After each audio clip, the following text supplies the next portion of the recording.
அதனால் கடவுளை பிடிச்சிக்கோங்க. இப்படி மகான்களின் அறிமுகம் உங்களுக்கு கிடைச்சிருச்சு.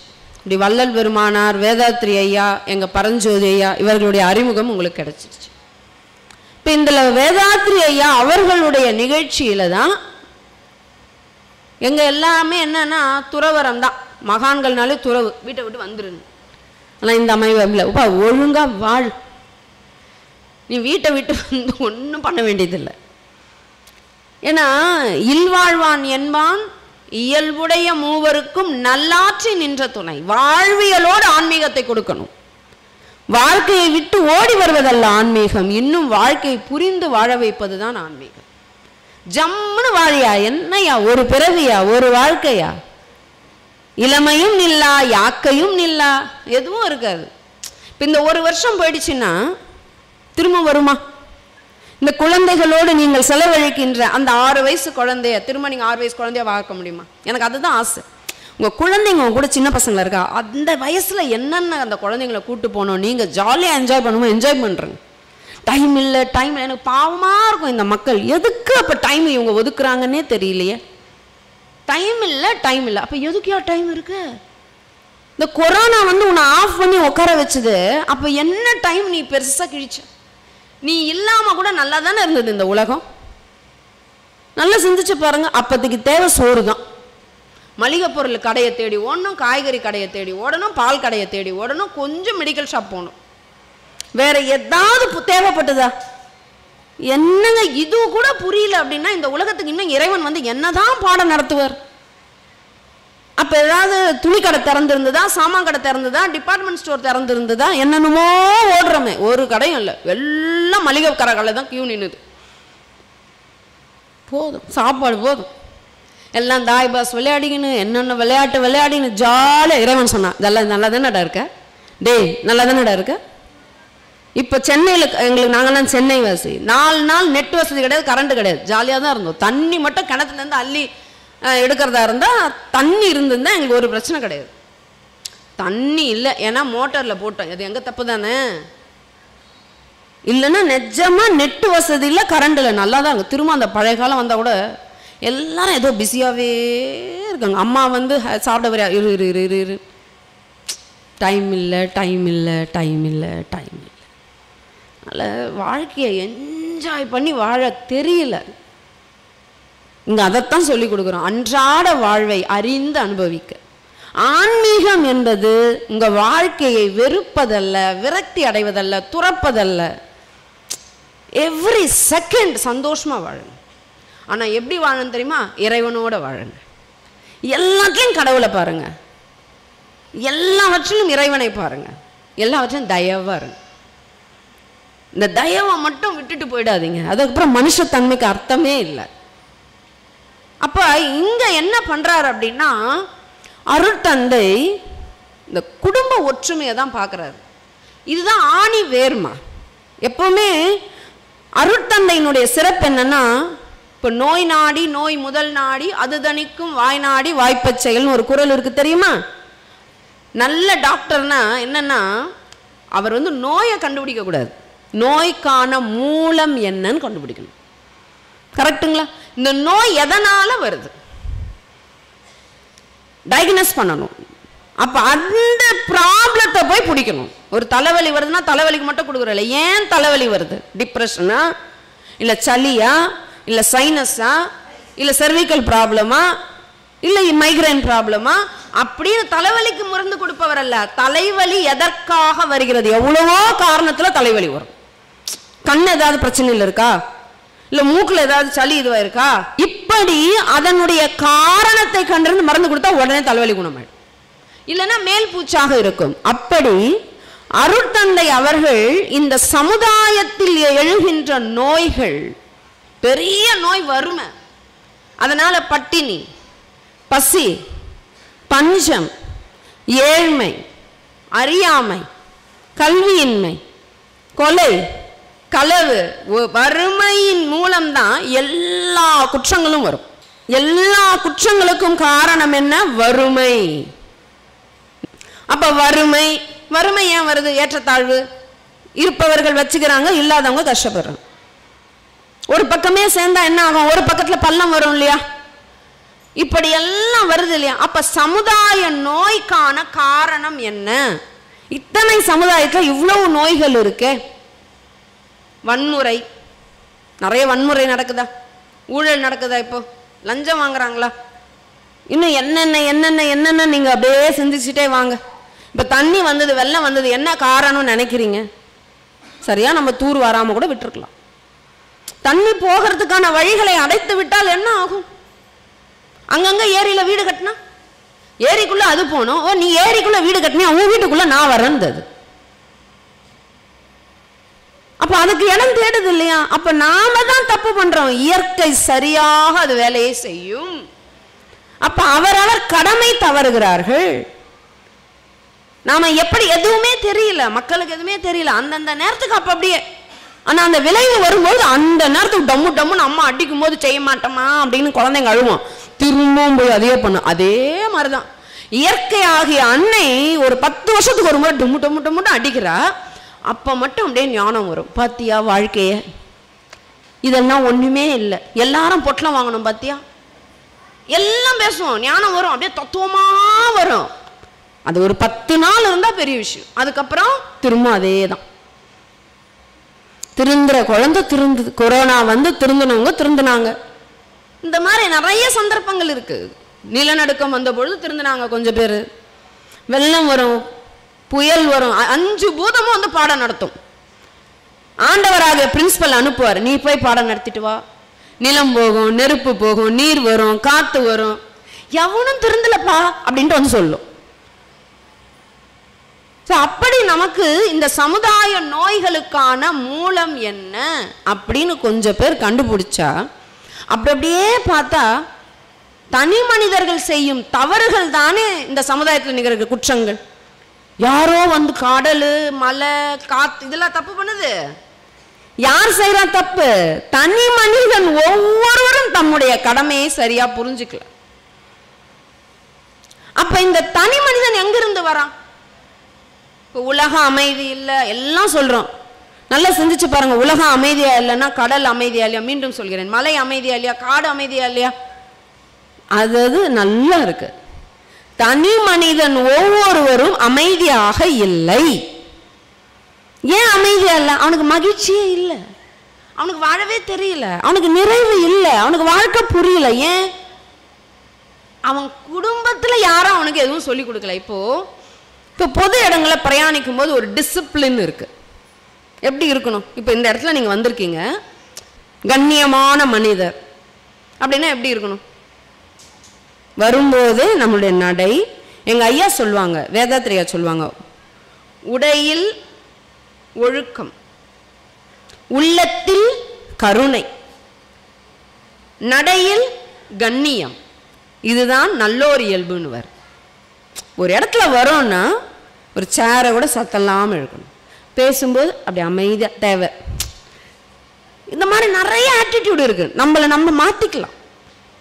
வெளிநாடுகளில் பார்த்துட்டு அப்படியே புகழ்வோம், அங்க இருக்கும்போது ஒழுங்கா இருப்போம், இங்க இருந்து குப்பையை வெளியே நம்ம ஏர்போர்ட் வந்தோன்னே அப்படி போட்டு போவோம், எச்சில துப்புவோம், கண்ட இடங்கள்ல மலஜலம் கழிப்போம். இதுவா? கேள்வி, யார் இதை சொல்லி கொடுக்கணும்? ஒண்ணு பெற்றோர்கள் சொல்லி கொடுக்கணும், இப்படி நடந்துக்கணும், ஒரு பொது இடத்துல இப்படி இருக்கணும், ஒரு கோயிலுக்கு போனா நீ இப்படித்தான் போகணும், ஆண்டவரை தரிசிக்கும் போது அமைதி காக்கணும், பேசக்கூடாது, இடிக்க கூடாது, மற்றவங்களுக்கு வழிவிடணும், நிறைய இருக்குங்க. கண்டிப்பா ஒடுங்கிதான் நீ உள்ள போகணும், யாருக்கும் உன்னால தொந்தரவு வரக்கூடாது, யாரையும் நீ இடிக்க கூடாதுன்னு நிறைய நிறைய யாருங்க சொல்லி கொடுக்கணும்? அம்மா அப்பா தான் சொல்லி கொடுக்கணும். அம்மா அப்பாவுக்கு யார் சொல்லி கொடுக்கணும்? அவங்க அம்மா அப்பா. அவங்க அம்மா அப்பாவுக்கு அவங்க அம்மா அப்பா. யாருமே சொல்லி கொடுக்க மாட்டேங்கிறாங்க. ஒன்று பள்ளிக்கூடத்தில் சொல்லி கொடுக்கணும், பள்ளிக்கூடத்தில் நாங்கள் படிப்பை மட்டும்தான் சொல்லி கொடுப்போம். பாஸ் பண்ணுறது எப்படி, மார்க் எடுக்கிறது எப்படி, அப்படியே கக்கிறது எப்படி. அப்பெல்லாம் அப்படி கிடையாது தெரியுமா? ஒரு 100 வருஷம் முன்னாடி நம்ம கல்வி முறை, 150 வருஷத்துக்கு முன்னாடி சிறப்பான கல்வி முறை, வாழ்வியல் கல்வி முறை. முதல்ல எப்படி அம்மா அப்பாவை மதிக்கணும், எப்படி உன்னோட அன்றாட வாழ்க்கையை எப்படி அமைச்சுக்கணும், ஒரு பொது இடத்துல எப்படி நீ நடந்துக்கணும், பெரியவர்களை எப்படி மதிக்கணும் இப்படிதான் தான் சொல்லி கொடுத்தாங்க.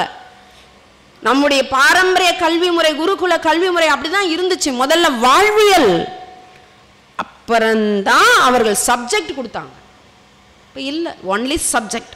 அம்மா அப்பா ஏதாவது நம்ம சப்ஜெக்டை தாண்டி சொல்லி கொடுக்குறோமா?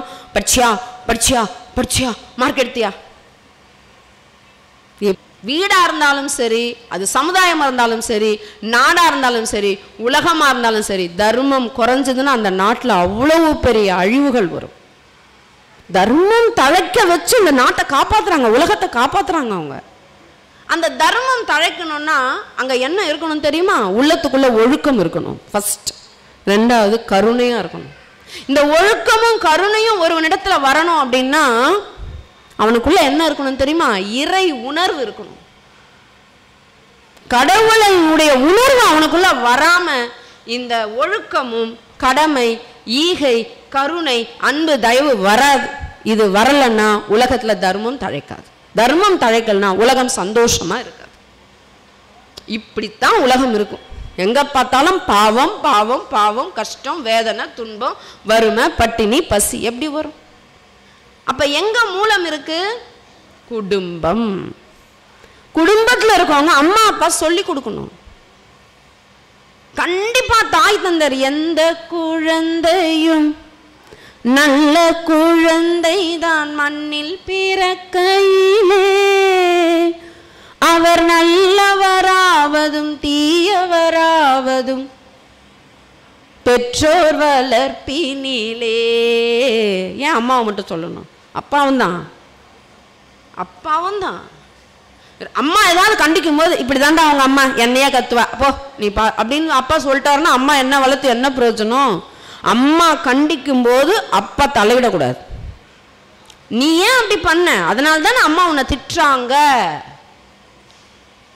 அம்மாவை போய் கூப்பிடு அவ வருவா, அப்படிலாம் பேசக்கூடாது. மரியாதை மரியாதை மரியாதையை கற்றுக் கொடுங்க குழந்தைங்களுக்கு. நீ நல்லவன் ஆகணும், உன் பையன்கிட்ட பேர் எடுக்கணும்னு சொல்லிட்டு அம்மாவோ அப்பாவோ தன்னுடைய வாழ்க்கை துணைவரை நீங்கள் குறைச்சிங்க அப்படின்னா நீங்க பிள்ளைக்கு நல்லவரா இருப்பீங்க, புள்ள நல்லதா வராது வெளியில. அந்த குழந்தைக்காக நீங்கள் கணவன் மனைவியாக இருக்கும் பொழுது எப்படி வேண்டுமானாலும் செய்து கொள்ளலாம் பிரச்சனைகளை. தாய் தந்தையர் எனும் பொழுது அந்த பதவி மிகப்பெரிய பதவி அம்மா, மிகப்பெரிய பதவி. அந்த பதவிக்கு ஏற்ற மாதிரி நடந்துக்கும். ஏன்னா ஆண்டவர் தன் குழந்தைகளை உங்ககிட்ட தானே ஒப்படைக்கிறார், தன் படைப்பு தொழிலை. இந்தா என் குழந்தைய பத்திரமா பார்த்துக்கும், அதுக்கேற்ற மாதிரி நடந்துக்கும். சரி, இப்போ ஏன் அது இல்லை அப்படின்னா அருட்தந்தை என்ன சொல்றாரு?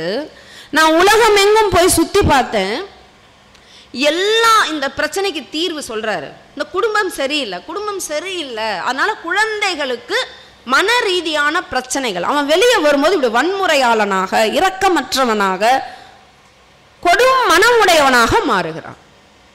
அவனுக்கு ஒழுக்கம் இல்லை. ஏன் இல்லை? அங்க வளர்ப்பு சரியில்லை. ஏன் வளர்ப்பு சரியில்லை? அங்க மனைவிக்கு உரிய மரியாதை அங்க கொடுக்கப்படலை. ஒரே கணவன் மனைவி சண்டை, எப்படி இருக்கும் குழந்தைங்க? எந்த நிலத்திலிருந்து அந்த விதைகள் உற்பத்தி ஆகிறதோ அதை பொறுத்தல்லவா விளைச்சல் இருக்கும்.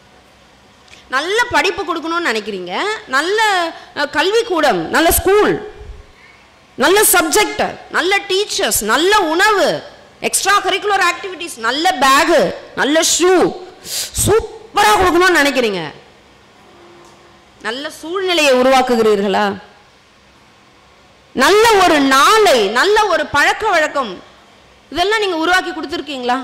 நல்ல ஒரு சந்தோஷமான மனநிலை, என் குழந்தைங்களுக்கு நான் டைம் ஒதுக்குறேன், என் குழந்தைங்களுக்கு இந்த மாதிரி நல்ல இடங்களுக்கு கூட்டுட்டு போறேன், வள்ளலார்கிட்ட கூட்டு போறேன், பாரதியார் கவிதைகளை சொல்லி கொடுக்குறேன். இல்லை, நல்ல கதைகளை நல்லா தெரிஞ்சுக்கோங்க. பழங்காலத்துல குழந்தைகளுக்கு கதை சொல்லுவார்கள் இரவு படுக்க போகும் முன்பு. பாடல் பாடி தாய்மார்கள் படுக்க வைப்பார்கள். அந்த ஆழ் மனதில் நீங்கள் சொல்லுகின்ற அந்த உண்மைகள் குழந்தை வளரும் பொழுது மிகப்பெரிய பாதிப்பை ஏற்படுத்தி நல்ல குணமுடையவர்களாக வளருவாங்க. கதை அதுதான், கதை சொல்லணும். நமக்கே டைம் இல்லையே. அப்ப அருட்தந்தை பார்க்கிறார், இதற்கெல்லாம் காரணம் கணவன் மனைவி ஒற்றுமை இல்லை. ஆனால் முக்கிய காரணம் அவர் சொன்னது, மனைவியை யாரும் மதிக்கல. அவர் சொன்னது, மனைவியை யாரும் மதிக்கல. உலகமெங்கும் பார்த்துட்டேன், எல்லாத்துக்கும் ஒரு நாள் இருக்கு. தொழிலாளர்கள் தினம், அப்புறம் மகளிர் தினம், சிறுவர்கள் தினம், குழந்தைகள் தினம், எழுச்சி தினம், இளைஞர்கள் தினம், எல்லாத்துக்கும் ஒரு தினம் இருக்கு இல்லையா? காதலர்களுக்கு கூட ஒரு தினம் இருக்கு,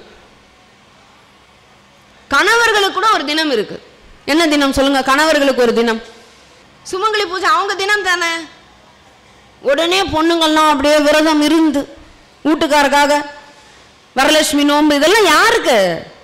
கணவர்களுக்கானது. எந்த கணவனாவது என் மனைவி நல்லா இருக்கணும்னு நான் விரதம் இருந்தேன், யாராவது ஒருத்தர்? சுவாமிஜி கேட்கிறார், என்ன நன்றி கட்ட தனம் இதுன்னு கேட்டார். நம்ம சம்பிரதாயத்திலே கணவனுக்காக சுமங்கலி பூஜை என்று பாருங்க. ஆணை வாழ்த்தும் போது தீர்க்காயுஷ்மான் பவான் வாங்க, பெண்ணை வாழ்த்தும் போது தீர்க்க சுமங்கலி பவா, அதுவும் அவருக்கு தான். இதெல்லாம் மகான்கள் பார்க்கறாங்க.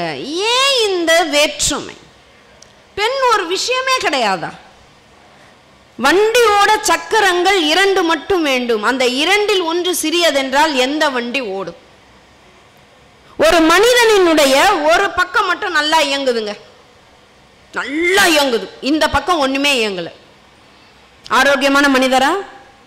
பக்கவாதம் வந்துருச்சு அவருக்கு. அப்படி சமுதாயத்தில் சம பங்கு இருக்கின்ற ஆண் பெண் என்பவர்கள், ஆண் மட்டும் டாமினேட்டா இருந்து பெண்ணுக்கு எந்த உரிமையும் மறுக்கப்பட்டா அது எப்படி ஒரு ஆரோக்கியமான வளமான சமுதாயம்? வீட்லயும் அப்படிதான், வீடும் அப்படிதான்.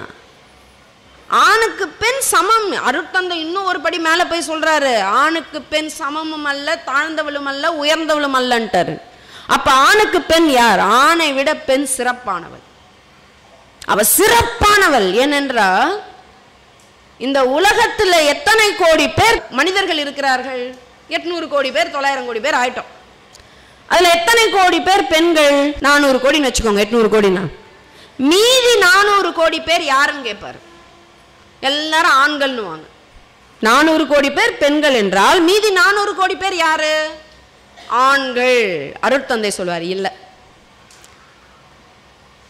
இந்த பூமியில உலகத்துல 800 கோடி பேர் மக்கள் தொகை என்றால் 400 கோடி பேர் பெண்கள், மீதி 400 கோடி பேரும் பெண்ணினத்தின் அன்பளிப்புகள். பெண்ணினத்தின் அன்பளிப்புகள். பெண் வயிற்றுல தானே உருவான. அவர் கேட்கிறார், பெண் வயிற்றுல தானே உருவான, பெண் கொடுத்த பால் உண்டு தானே வளர்ந்தாய், பெண் துணையால் தானே நீ வாழுகின்றாய். அப்ப என்னடா பெண்ணின் பெருமையை உணராம இந்த பொம்பளைங்களே இப்படிதான்? தப்பு தானே இது. நீ எங்க ஆம்பளை இருந்தா பிறந்த, ஆண் வயிற்றுல இருந்தா பிறந்தாய்? கேட்கிறார், அவர் கேட்கிறார், நான் கேட்கலப்போ. நீ வயிறு பிறந்தது பெண் வயிறு, குடித்தது பெண் பால், அவள் துணையால் அவ சாப்பாடு செஞ்சு போட்டு, அவ துணியை துவைச்சு போட்டு, அவ துணை இல்லாமல் நீ வாழ முடியுமா? ஆனாலும் எவ்வளவு வாய் கூசாம பொம்பளை, உனக்கு என்ன தெரியும்? வாய மூடி எவ்வளவு வீட்டுல இன்னும் கூட எத்தனை. அதனால அருட்தந்தை பார்த்தார், இந்த பெண்கள் மதிக்கப்பட வேண்டும், அவர்கள் நல்லா இருக்கணும், அவர்களுடைய மதிப்பை இந்த கணவன்மார்கள் உணரணும் அப்படின்னு சொல்லி அதற்கு மனைவி நல வேட்பு விழா என்று தன்னுடைய மனைவியினுடைய பிறந்த நாளை அந்த நாளா வச்சார். ஆகஸ்ட் 30. அவருடைய மனைவி அன்னை லோகாம்பாள், அந்த அம்மா பிறந்த நாள் ஆகஸ்ட் 30. அந்த நாள்லயே தன் மனைவி பக்கத்துல உட்கார வச்சு மனைவி நல வேட்பு விழா என்று ஆரம்பித்தார். குடும்பம் நல்லா இருக்கணும், மனைவியை மதிங்கப்பா. அவங்களுடைய உணர்வுகளை புரிஞ்சுக்கவே இல்லை. ஒரு தாலி கட்டிட்டோன்றதுக்காக எனக்கு என்ன தோணும்னா, உன்னையும் பொருளென மதித்து அவங்க வீட்டு சொத்தை எடுத்து உனக்கு கொடுத்துருக்காங்க. எங்க ஒரு அம்மாப்பா நம்ம சாதாரணமாக இதை கொடுப்போமா, நம்பி கொடுப்போம். அந்த வீட்டை கல்யாணம் ஆகிற வரைக்கும் அந்த பொண்ணை யார் வீட்டுக்காவது விடுவாங்களா? எப்படி தெரியுமா? நீங்க உங்க பொண்ணை வளர்த்து பாருங்க, அப்படித்தாங்க அவங்க அம்மா அப்பாவும் வளர்ப்பாங்க. இன்னொரு தகப்பனா நம்ம மாறணும். என்னை போலதான் என் பெண்ணுக்கும் நான் கணவன் தேடுவேன் எந்த ஆண்மகன் சொல்கிறானோ அந்த ஆண்மகனை நான் தலை வணங்கி தாழ்பணிந்து வணங்குகிறேன். என்ன போலவே என் பொண்ணுக்கும் புருஷன் வரணும்பா அப்படின்றவங்க கை தூக்கலாம். உங்க எல்லாரையும் நான் வணங்குறேன்ப்பா. பார்த்தீங்களா ஐயா? இப்ப தெரியாதுப்பா, இப்ப தெரியாது, இருக்கும்போது தெரியாதுப்பா, போன பிறகுதான்ப்பா தெரியும். போனவங்க கிட்ட போய் பேசி பாருங்க. சம்சாரம் இழந்தா சகலமும் போச்சு. கம்பீரமா வாழலாம் ஐயா. மனைவி இருந்தா நீ 100 வயசு தாத்தாவானா கூட 95 வயசு ஆயா உன்னை என் புருஷன் அப்படின்னு பார்த்துக்கணும். தெரியுமா? என்ன அவருக்கு என்ன அவரையா நீ அப்படி பார்த்துக்கோங்க. மனைவி போச்சுன்னா 40 வயசு ஆனாலும் அவ்வளவுதான், ஒண்ணுமே கிடையாது. புரிஞ்சு வாழுங்க, சந்தோஷமா வாழுங்க, ஒரு வாழ்க்கை சந்தோஷமா வாழுங்க. அதே போல மனைவியும் நான் சொல்றேன், அவ கத்துவாளை தவிர அன்புடைய மனைவி அவ கத்துறது ஏன்னு மட்டும் கொஞ்சம் பாருங்க. என்னடா அம்மா பார்ஷியாலிட்டியா பேசுறாங்க அப்படின்னு பார்க்காதீங்க. இருக்கு சில அம்மாங்க சில பேய் மாதிரி தான் பண்றாங்க. அது ஏதோ ஒரு மன உளைச்சல், அவங்க ஏதோ ஒரு தேடுறாங்க, கேட்குறாங்க உங்ககிட்ட, அது கிடைக்கலன்னும் போது அவங்க கத்த ஆரம்பிக்கிறாங்க. அது புரிஞ்சுக்கோங்க. இப்போ அவங்க சொன்னாங்க இல்லையா, அவங்கள புகழுங்க. ஒரு சாப்பிட்றோம் ரொம்ப ரொம்ப ரொம்பன்னு சாப்பிட்டா அவங்க பார்ப்பாங்க, எப்படி போ தின்னுது பேர் இப்போ முள்ளுக்குள்ளே நினைப்பாங்க. புகழணுங்க உட்காந்து. ஏதோ உனக்கு சமைச்சு போடுறான்ல, எத்தனை பேர் புகழ்ந்து சாப்பிட்றீங்க, அப்படியே இலையும் வாயும் இலையும் வாயும், அவங்களுக்கு எப்படி இருக்கும்? அதுல சொல்லலாம் கூட பரவாயில்ல. சில பேர் இருக்காங்க பாருங்க, அவ வந்ததே உனக்கு சமைச்சு போறதுக்குன்ற மாதிரி, இது என்ன சுட்டு அது என்ன. நீ ஒரு நாள் போய் நின்று பாரு. பாரதி ஒரு பாட்டு எழுதியிருக்காரு, பெண்களை புகழ்ந்து. அவர் எழுதின பாட்டு மாதிரி இல்லை, அதுல ஒரு பாட்டு இருக்கும், பெண்மை வாழ்க வென்று கூத்திடுவோமடா, பெண்மை வெல்க வென்று கூத்திடுவோமடான்னு ஒரு பாட்டு இருக்கும். அது எப்ப தெரியுமா எழுதினாரா? பாரதிக்கு செல்லம்மா ஒரு நாள் வீட்டுல இல்லை, ஃப்ரெண்டு வந்துட்டாரு, அதனால அவங்களுக்கு காஃபி போட்டு கொடுக்கணும்னு பாரதி அடுப்பை பற்ற வைக்க ட்ரை பண்ணி கண்ணெல்லாம் புகைச்சலாய் அந்த பாலை காய்ச்ச முடியாம பாரதி சீ அப்படின்னு விட்டுட்டு வந்து உட்காந்துட்டார். அப்ப எழுதினார், பெண்மை வெல்க வென்று கூத்திடுவோமடா, பெண்மை வாழ்க வென்று கூத்திடுவோமடா. பெண்ணே நீ வாழ்கன்னாரு. என்னால ஒரு சமயம் போய் நல்லா குழந்தை கொஞ்ச நேரம் உங்ககிட்ட அம்மாங்க விட்டு போட்டுவேன், என்ன புடி புடி புடி புடி புடி, அது சிரிச்சுன்னு இருந்தாதான் அப்பா வாங்குவார். கொஞ்சம் ஏதாவது மலை ஜலம் கழிச்சிச்சுன்னா ஏன் உன் பிள்ளைய புடி, அது எல்லாம் என்னென்ன பெட்ஷீட் இருக்க மொத்தத்தையும் தொடச்சு அந்த அம்மா ஏண்டா விட்டு போச்சுன்னு அது 4 நாள் அதெல்லாம் துவைக்கணும். இவ்வளவுதாங்க. இப்படிப்பட்ட அவளும் அப்படிதாங்க அசூயை பார்த்தாங்க வாழ்ந்திருப்பா. இன்னும் பெண்கள் ரொம்ப பார்ப்பாங்க தெரியுங்களா, அவ குழந்தைன்னும் போது அவளுக்கு எல்லாம் போயிடும். சூப்பருங்க பெண்கள், அன்பா பார்த்துக்கோங்க. உங்க வீட்டுக்கு உங்க ஒவ்வொரு பெண்ணினுடைய தாயாக இருந்து சொல்றேன், என் கண்ணையே உங்ககிட்ட ஒப்படைக்கிறேன். எல்லாருக்கும் அந்த படம் பிடிக்கும், பாசமலர். அதுல சொல்லுவாரல்ல, அது எல்லா தாய் தந்தரும் சொல்றதா எடுத்துக்கோங்க. ஆனந்தா என் கண்ணையே உங்ககிட்ட ஒப்படைக்கிறேன், இதுல ஆனந்த கண்ணீர் மட்டும்தான் வரணும்னு சொல்லுவார் அதுல. ஆனா அதுக்கப்புறம் அந்த அம்மா அழு அழு அழுன்னு அழுவும். அந்த படத்திலே ஃபிக்ஸ் ஆயிட்டாங்க, சொல்றதோட சரி, அதுக்கப்புறம் நடக்காது. அப்படியா? இது மாதிரி யாராவது இருந்தீங்கன்னா இன்னையோட மாறிடுங்க, உங்க குடும்பம் நல்லா இருக்கும்.